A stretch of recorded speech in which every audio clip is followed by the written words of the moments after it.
Hello and welcome to my channel, or welcome back. I today wanted to make a little bit of a different video on just a nice cozy talk about books that I've read this past year and books that I hope to read. I want to kind of give you a glimpse into my background of reading and why I'm choosing the books that I am choosing.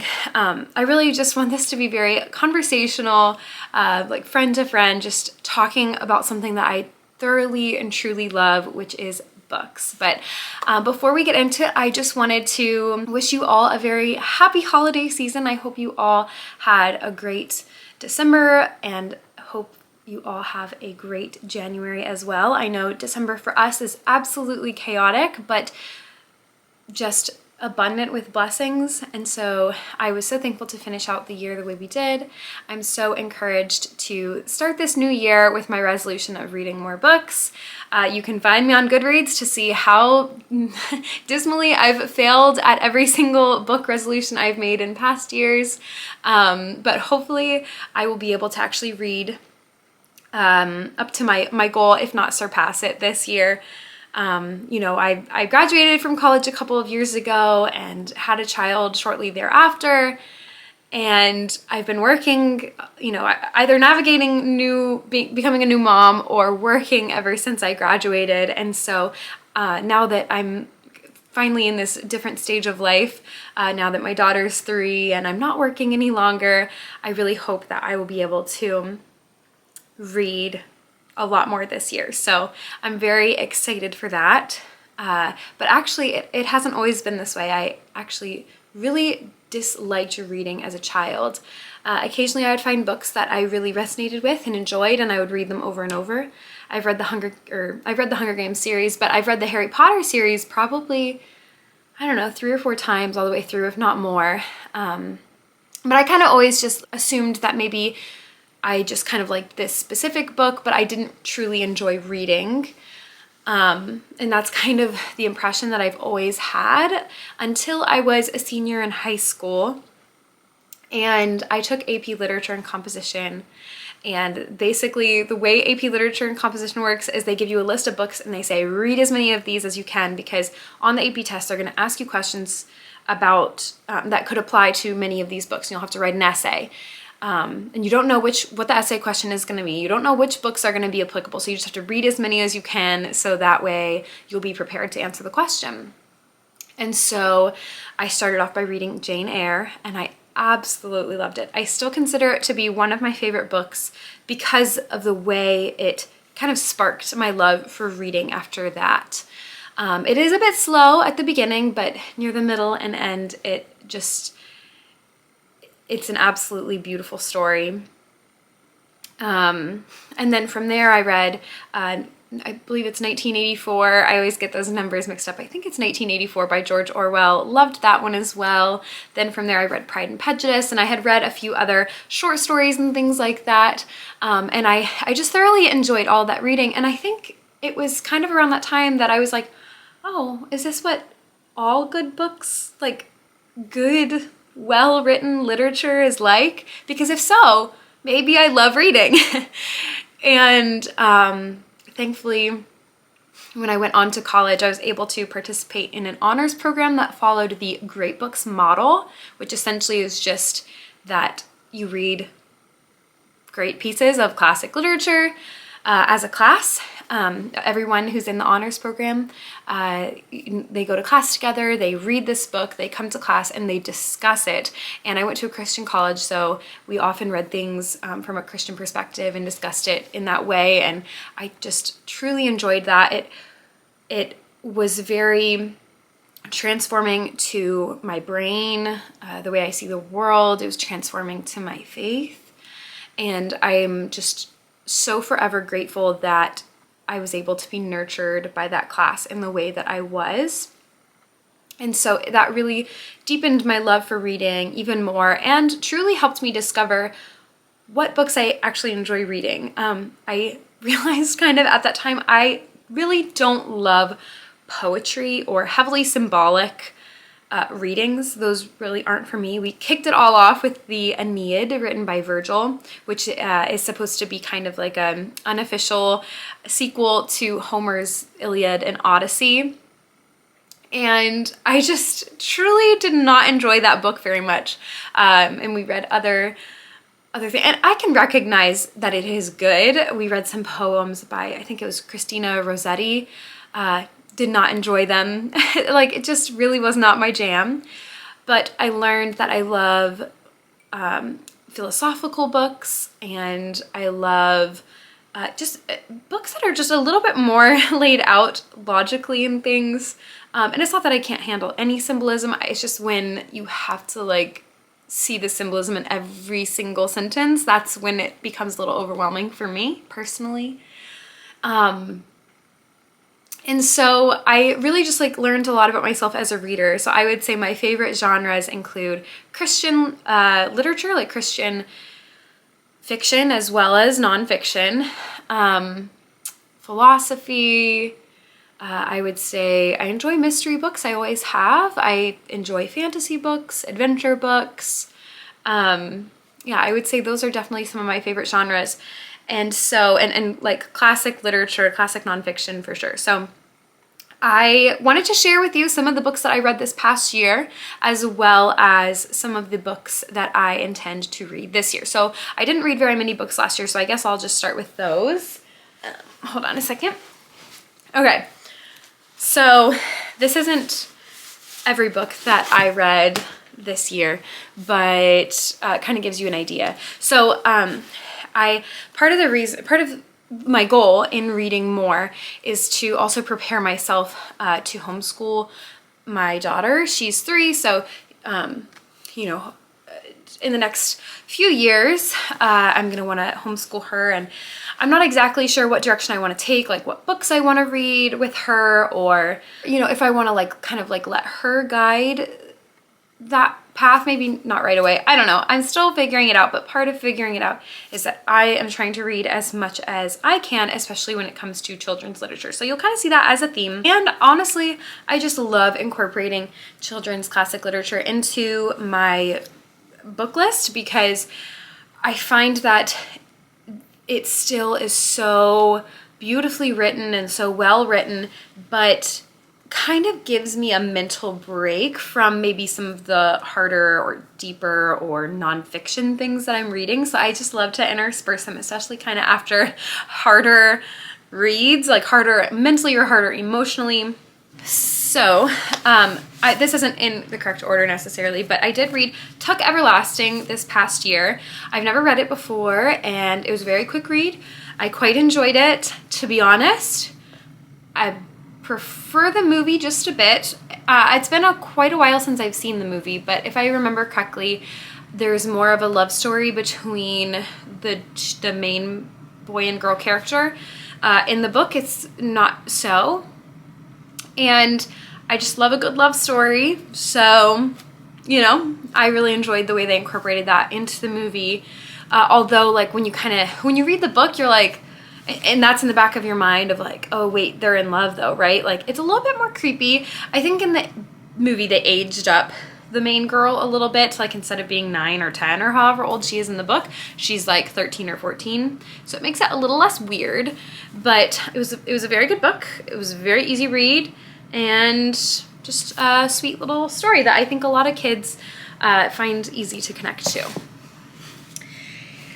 On the same theme, I read Little House on the Prairie. Never read it before.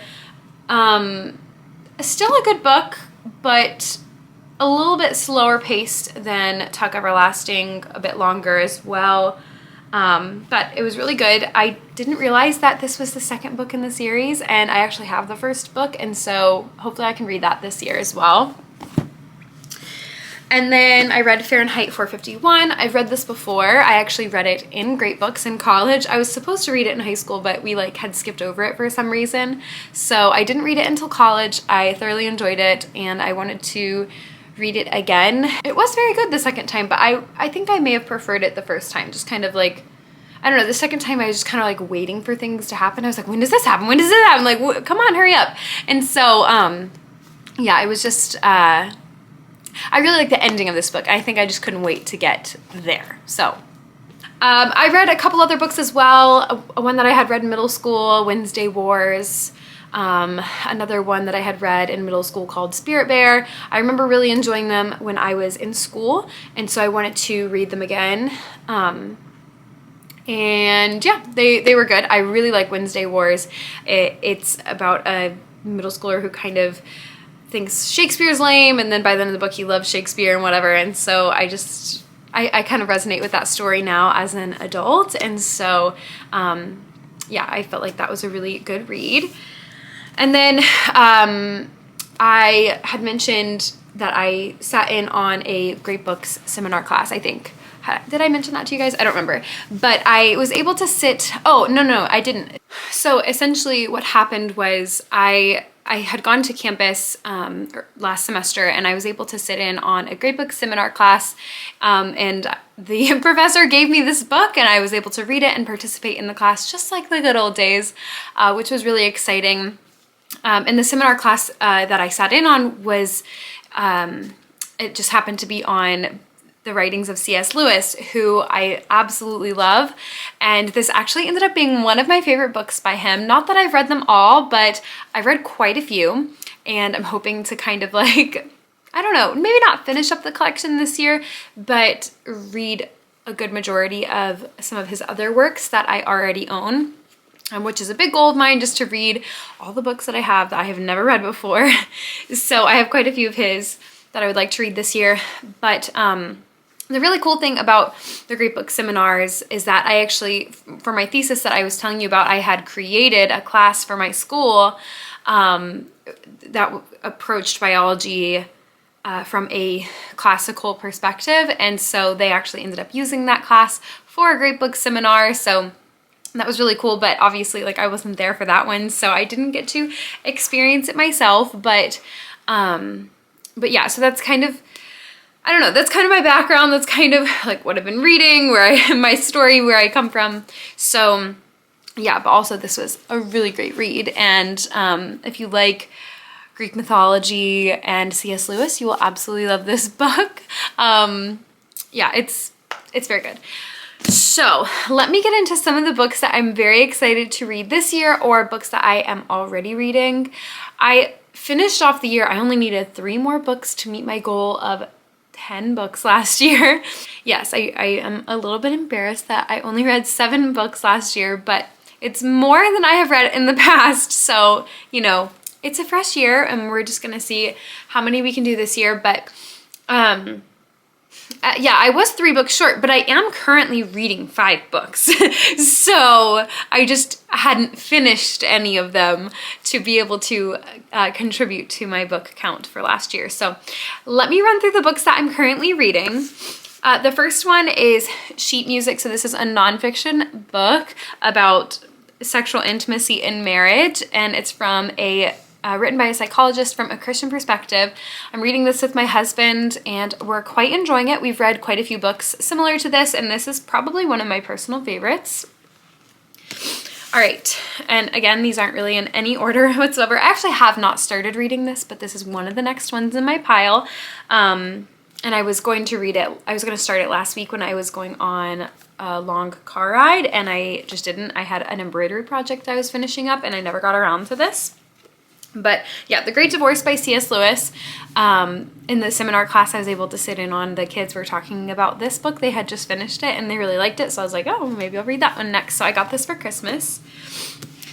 One book that I'm reading is Through Adopted Hearts. So this is a book compiled by an adopted person, and basically is just a collection of stories from either birth parents or adopted parents. It's split into 2 sections. So the first section is birth parents. The second section is adoptive parents who've adopted someone. And the author does a little blurb, like the first chapter is her just kind of like explaining like what the book is, and she has another one that she did written stories that she collected from people who have been adopted, and so I would like to read that one as well. This is just to educate me a little bit further. I don't know how much actually I've shared it on here, but actually my husband and I have been in the the process of adopting for a little over a year and a half now.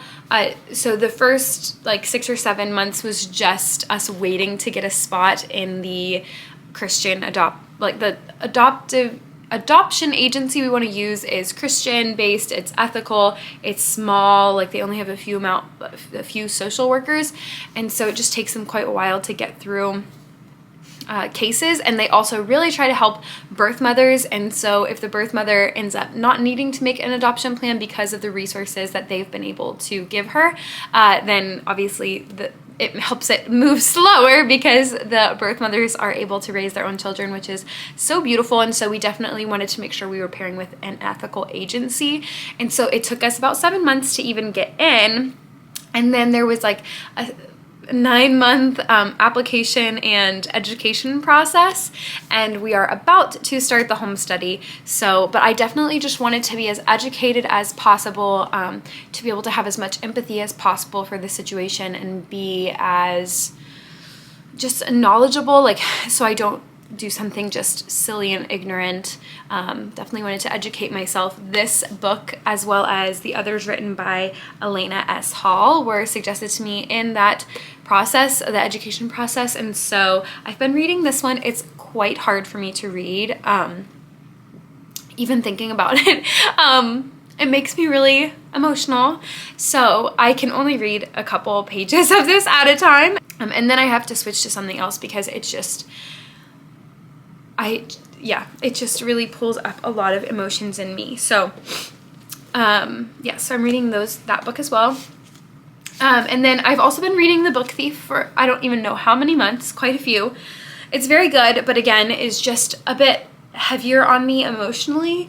It's written during Nazi Germany from a little German girl's perspective and the hardships that she faces. She's not like a Nazi empathizer or anything, so there's obviously like many challenges being presented in her life and things like that, and it's just sad a lot, and so it's hard for me to read this. I don't really like sad books, but I do understand like the necessity of reading them, and just getting different like perspectives and things. So it's like historical fiction. It's very good, but I'm also ready to be done reading it, and I'm very close. I have, I believe, less than 100 pages left, so I'm just trying to like wrap this one up as quickly as possible. So the book that I've started reading the most recently is The Hobbit. Honestly, I hate reading this many books at once. I often find myself reading 2 to 3. If I'm reading a nonfiction, I'll also read a fiction. That's kind of just, usually am reading at least one of each.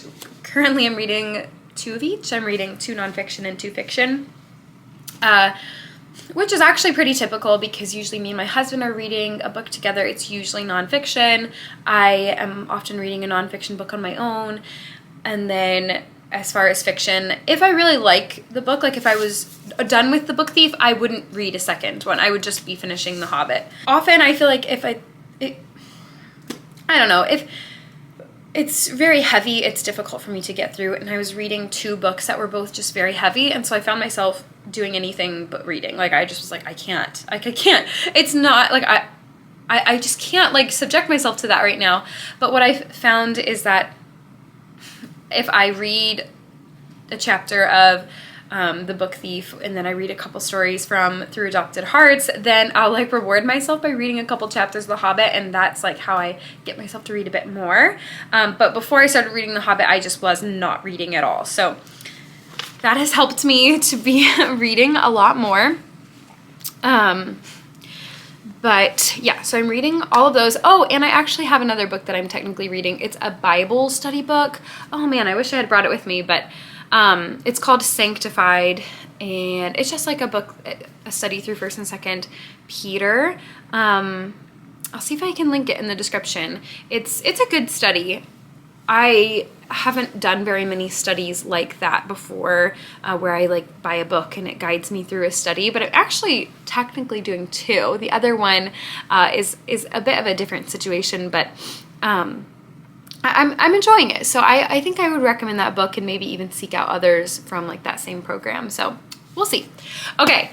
let's get to the to be read pile, which is quite large, and honestly this is not even all of them. Since most of these I have never read before and I don't know that much about, hopefully this will go pretty quickly, only stopping maybe now and then to kind of tell you about like what led me to that book or something like that. So hopefully you'll bear with me. I would love to hear any book recommendations that you guys have, particularly in the genres that I've already kind of talked about that I really enjoy.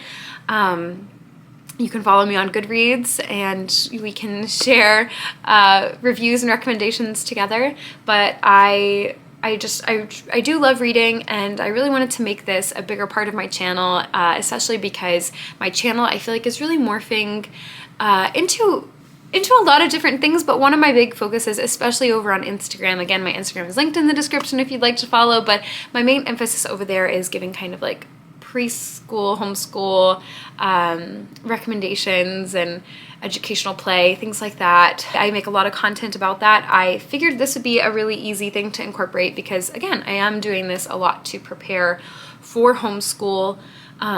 Obviously a lot of these books my kids won't be reading for 10 or 15 years, but I mean, it's never too early to start, and obviously I can read these books for myself as well, which is quite nice.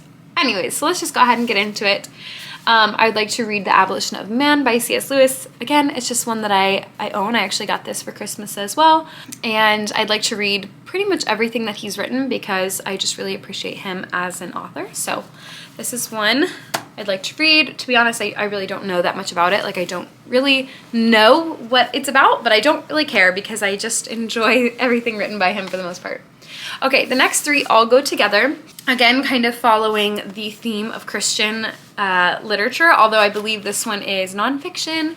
These are fiction. Written by one of my favorite authors, Francine Rivers. I own quite a few of her books, and Redeeming Love by her. I mean, it's just one of my absolute favorite books of all time. We'd suggest reading it if you are married, and it will give you a entirely new perspective on marriage and intimacy, and how your marriage can glorify God, which is a huge theme for me this year. If you've seen my most recent video, I made a whole video about how I'm hoping to glorify God this year.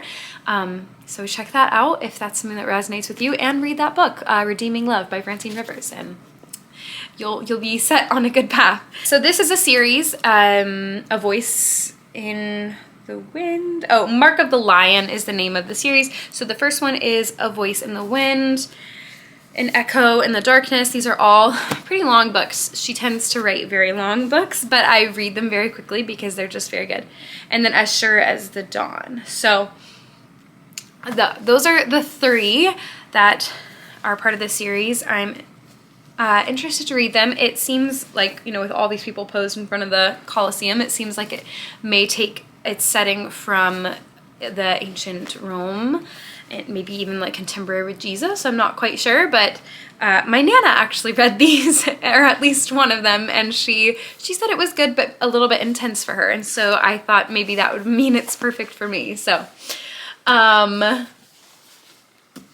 I would love to read The Silmarillion by J.R.R. Tolkien. I have read parts of this. I'm reading The Hobbit, obviously, and absolutely loving it. I have read the first part of the book, I believe. Let me just little look-see in here and see. All right, yes. So Ainulindale is the first part of the book, which I have read before for my Great Books program. We read that. And then I've also read the Children of Hurin or Hurin. I'm not sure how it's pronounced, which I believe is in here.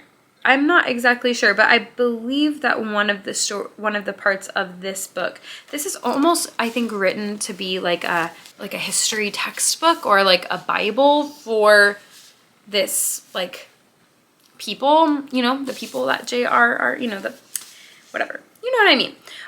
It's not maybe as easy as some other nonfiction books. So, but again, I've read parts of it. I'm ready for it. But what I was saying was The Children of Hurin. I read that also in Great Books as well. not my favorite story. I think it was actually written by his son, Christopher Tolkien, but it was inspired by the writings of his father. And so, yeah, but it wasn't my absolute favorite. So I'm wondering how much I'll like this book, but I hope that I enjoy it. Oh, okay, so I already have this in my stack. Yeah, so Little House in the Big Woods. This was the prequel to Little House on the Prairie, which I read this past year. And so it's no mistake that this is right after the Silmarillion, because the Silmarillion is a thick boy and is just gonna be, I think, maybe a little bit boring at times. And so hopefully this will be a nice refreshing read after that. Then The Chronicles of Narnia. Believe it or not, I've never read this. I have tried many times, but I think I was just a little bit too young still and didn't really appreciate books the way I do now. So I'm hoping that I'll actually get through it this time and enjoy it more. My dad used to read these to me as I fell asleep, and so I have heard the stories and I've seen the movies and things. So I'm hoping to actually get through it this year. I may not read every single one of these all the way through before I move on. I might kind of take it in chunks, but I am excited to read that. The Phantom of the Opera. I love The Phantom of the Opera. I've never seen it live, but I have watched, it's not the movie, it's like the recording of the theater production, and I loved it. It was so good, and I was like, I need to buy that book, I need to read it. And so I've had this book for years, I've never read it, and I'm really hoping that this will be the year that I read it. All right, and then right after that, moving on to something a bit more light and maybe a little bit less intense, maybe a little bit more frivolous, Persuasion. Again, I've actually started this book before and then I didn't finish it. Jane Austen is one of my favorite authors, but Persuasion is not one of my favorite books by her. So we're gonna try to get through this year. It also doesn't help that I have quite a cheap copy of the book, and so just like the way it's formatted isn't the best in my opinion, and that can be really distracting at times. And then I also have Mansfield Park by Jane Austen that I would like to read this year, as well as Emma, which I actually have on display on top of my bookshelf, and so I didn't pull it down. But yeah, I have a lot of Jane Austen and C.S. Lewis that I would like to read this year, obviously, and Tolkien as well. So definitely have a theme, and I guess Francine Rivers. Most of my books are written by like the same authors, I suppose. But yeah, those are kind of like my main books. Let's see, if I finish, including the ones I'm already reading, I wonder how many I will read, because I believe my goal this year is 20, which is a little bit funny considering I've come nowhere near 20 the past few years, but I'm gonna try really, really hard. So let's see, there's 1, 2, 3, 4, 5, and 6, including my Bible study book. 7, 8, 9, 10, 11, 12, 13, and I'll probably count this as, you know, multiple different books, but 14, 15, 16. With Emma, it's 17, but I'll probably break the Chronicles of Narnia down into their separate books, and so that'll get me well over 20 if I'm able to finish them all, and then plus any recommendations that you guys give to me that I'm able to get around to. And obviously, this does not include the Bible. I am always reading the Bible, and if you think about it, I probably read more than 10 books last year, because last year I just really wanted to read the Bible more than any other book, and I believe I met that goal. I read like the whole book of Daniel, and First and Second Peter multiple times, Philippians. Like I've read quite, which some of those are very short, which is why I'm like apprehensive to even include them in my count, because I was able to read First and Second Peter all the way through in like a couple hours or something like that. So, yeah, but obviously I'll be reading the Bible as well, which will put me well over 20, but I am really hopeful that I will meet my goal this year. I think that all of these books would be great to use in a homeschool, repertoire, a homeschool, I don't know, curriculum, I guess. And so I think that hopefully I'm setting myself up very nicely for the future. And so while I'm reading all these books for my own growth and my own pleasure, hopefully they'll have a longer lasting good that they're providing to me as well. So anyways, thank you guys so much for watching. Again, please leave your book recommendations down below if you have any that you think I will enjoy. And hopefully you were able to get a little bit of inspiration from my book collection that I'm reading this year. And I will see you guys all in the next video.